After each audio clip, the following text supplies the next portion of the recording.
এখানে বিভিন্ন পলিটিক্যাল পার্টিজের লিডার্সরা আছি, আমি মনে করি যারা যত বড় পার্টি তাদেরকে তত বিনয়ী হতে হবে, তাদেরকে তত আমাদের মতো ছোট পার্টিকে আঁকড়ে ধরে এই কাজটা করতে হবে। ন্যাশনাল কংগ্রেসের আছেন, আরও যারা আছেন, এখন আমি মূল বিষয়ে ফিরে আসি। আমরা এই যে আজকে দেখতে পাচ্ছেন বিভিন্ন রাজনৈতিক দল বা বিভিন্ন যারা আমরা এখানে সম্মিলিত হয়েছি, এর প্রচেষ্টা আমরা বেশ কিছুদিন ধরেই আমরা শুরু করেছিলাম, যেটা আমরা নাম দিয়েছি সংবিধান রক্ষা মঞ্চ। তাদের একটা উদ্দেশ্য আমরা নিয়েছিলাম, সামাজিক সংগঠন, ধর্মীয় সংগঠন বিভিন্ন আমাদের সাথে জুড়েছে, আগামী দিনে তারা আরও বেশিভাবে জুড়বে, যারা প্রোগ্রেসিভ চিন্তা ভাবনা নিয়ে চলে। আমাদের মধ্যে একটা ভুল ধারণা আছে, কেউ যদি গেরুয়া পোশাক পরে থাকে, কারো মাথায় মাথায় টুপি মুখে দাঁড়িয়ে থাকলে সে নাকি প্রোগ্রেসিভ হতে পারে না। এটা থেকে আমাদের বেরিয়ে আসতে হবে, ধরতে হবে যে সংবিধান পরিচালনার দায়িত্ব আমরা কাদের হাতে দিচ্ছি। নিশ্চিতভাবে অযোগ্য লোকেদের হাতে আমরা দায়িত্ব তুলে দিচ্ছি বলেই আজকে আমাদের সংবিধান খাতরাতে হচ্ছে বা সংবিধানকে বাঁচাবার আমাদের আবার স্লোগান তুলতে হচ্ছে। আমরা যদি যোগ্য ব্যক্তির হাতে তুলে দিতে পারতাম, ব্যক্তি মিন্স দলের ওপরে, তাহলে আমাদের এই কনভেনশন করার প্রয়োজনীয়তা থাকতো না। সেটা আপনি ভারতবর্ষের নিরিখে বলতে পারেন, আমাদের রাজ্যের নিরিখে দেখতে পারেন। আমাদের রাজ্য সরকার যেটা চলছে, সংখ্যালঘু আর আদিবাসীদের সব থেকে বেশি দরদি বলে প্রমাণ করার চেষ্টা করে, কিন্তু দুর্ভাগ্য না সংখ্যালঘুদের জন্য না আদিবাসীদের জন্য সেই অর্থে কোনো গঠনমূলক কর্মকাণ্ড আমরা দেখতে পাইনি। প্রশ্ন উঠলে হয়তো বলতে পারেন ইমাম ভাতা মুয়াজ্জিম ভাতা দিয়ে একটা জনগোষ্ঠীকে, একটা জাতিকে কোনোদিন এগিয়ে নিয়ে যাওয়া যায় না। ঠিক একইভাবে আদিবাসী সমাজের ক্ষেত্রে যদি দেখা যায়, তাহলে বলতে পারে কোনো একটা তাদের ধর্মীয় অনুষ্ঠানে গিয়ে তাদের সাথে একটু নৃত্য পরিবেশন করে দিলাম, এটাই নাকি আদিবাসীদের উন্নয়ন হয়ে যায়। কিন্তু 6 শিডিউলের ব্যাপারে যে রাইট আছে আদিবাসীদের, সেটা নিয়ে যখনই প্রশ্ন করা হয়, সেটা নিয়ে যখনই চর্চা করতে চাই, সে বিধানসভার মধ্যে হোক আর বিধানসভার বাইরে হোক, আমাদেরকে আটকে দেওয়ার চেষ্টা করা হয়। তো 6 শিডিউল থেকে শুরু করে, মাইনরিটিদের রাইট থেকে শুরু করে, আর্টিকেল 14, আর্টিকেল 15, 25, 26 থেকে সংবিধানের প্রত্যেকটা আর্টিকেল যদি আমরা সুরক্ষিত রাখতে চাই, তাহলে আমাদেরকে করতে হবে কর্তব্য, আমাদের দায়িত্ব নিতে হবে সকলকেই, যে ওই সংবিধান পরিচালনার দায়িত্বে কাদেরকে আমরা দেবো। আর এটা ক্ষেত্রে করতে গেলে যেহেতু আমরা যে প্রথম আমাদের ছিল যেটা যে ওয়াকফ সংশোধনী আইন যেভাবে শুধু সংখ্যার জোর দেখিয়ে কেন্দ্র সরকার নিয়ে আসলো, তার কেন্দ্র সরকারের নিয়ে আসা বিলের বিরুদ্ধে যেভাবে লোকসভা এবং রাজ্যসভাতে বিরোধী দলের এমপিদের নিয়ে আসা যুক্তির কাছে তারা কিন্তু নাস্তে নাবুদ হয়েছিল, তারা উত্তর দিতে পারেনি। কিন্তু শুধুমাত্র সংখ্যার জোর দেখিয়ে সেটাকে বিল থেকে আইনে পরিণত করেছে। তার বিরুদ্ধে আমাদেরকে ঐক্যবদ্ধ লড়াই করতে হবে। তারপরেই এসেছিল মাইগ্রেন্ট লেবারদের ওপরে বিভিন্ন রাজ্যে যেভাবে অত্যাচার নেমে আসছে, সেটা নিয়ে আমরা চর্চা করেছিলাম। পরে আমরা দেখতে লাগলাম শুধুমাত্র এটা একটা জনগোষ্ঠীকে দিয়ে এই যে আক্রমণ নেমে আসছে সংবিধানের ওপরে, এটাকে রক্ষা করা যাবে না। ধন্যবাদ আপনারা যারা অডিয়েন্স আছেন, দীর্ঘক্ষণ ধরে আমাদের কনভেনশনের বিভিন্ন বক্তাদের বক্তব্য আপনারা শুনলেন। আর গুটি কয়েক বক্তারা আছেন, বক্তব্য তারা রাখবেন, আমিও গুটি কয়েক কথা বলবো।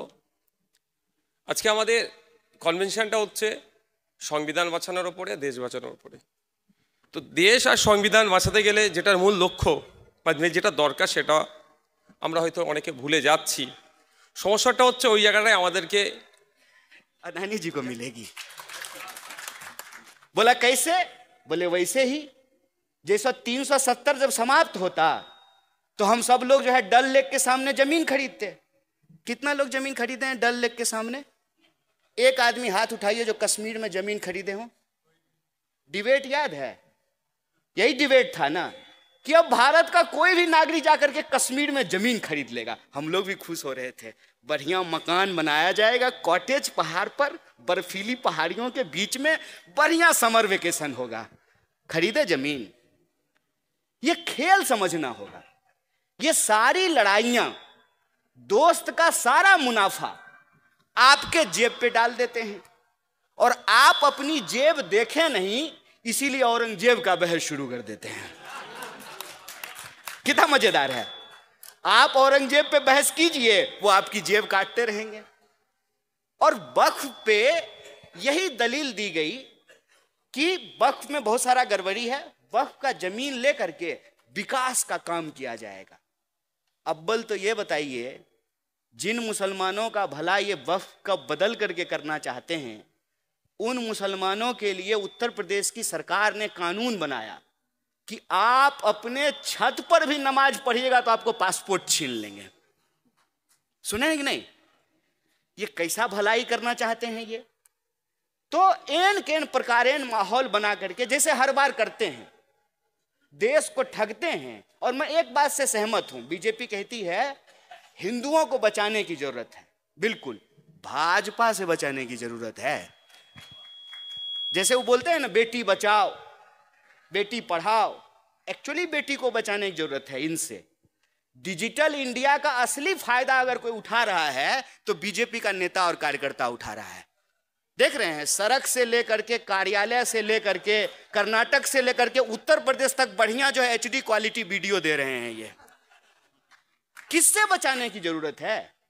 भाजपा से बचाने की जरूरत है। धर्म, संस्कृति, इज्जत, संविधान, देश, सब कुछ। क्योंकि ये देश चलाने के लायक नहीं है। ये देश चलाने के लायक नहीं है। और पूरा माहौल बनाया और पूरा कोशिश करने के बाद जब वक्फ पे बिल पे वोटिंग हो रही थी तो मात्र 7 वोट का अंतर था।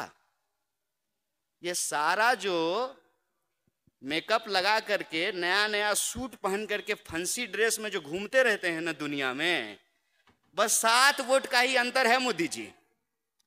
बस इन्होंने कानून पास कर दिया और यह माहौल बनाया कि संसद से कानून पास हुआ है।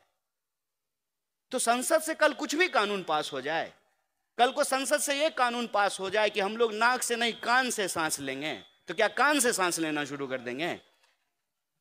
देश की एक आधारभूत संरचना है। क्या है भारत? भारत जो है, इतिहास की किताब में लिखा हुआ एक शब्द है कि इसकी एक संस्कृति है, इसकी एक परंपरा है, इसका एक सह अस्तित्व का इतिहास है। राजे राजवारों की कहानी नहीं होती है इतिहास। और भारत का राष्ट्रवाद धार्मिक नहीं है। भारत का राष्ट्रवाद सामाजिक है। भारत के इतिहास में सिर्फ आस्तिकता का इतिहास नहीं है, नास्तिकता का भी इतिहास है।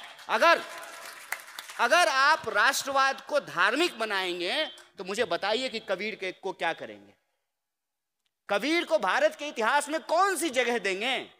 जब कबीर कहते हैं कंकर पाथर छाड़ के माजिद लियो बनाए, तापर मुल्ला बांग दे बहरो भयो खुदा, क्या करेंगे कबीर का? कबीर कहते हैं पाथर पूजे हरी मिले तो मैं पूजूं पहाड़। क्या कीजिएगा कबीर का? इस देश में अगर एक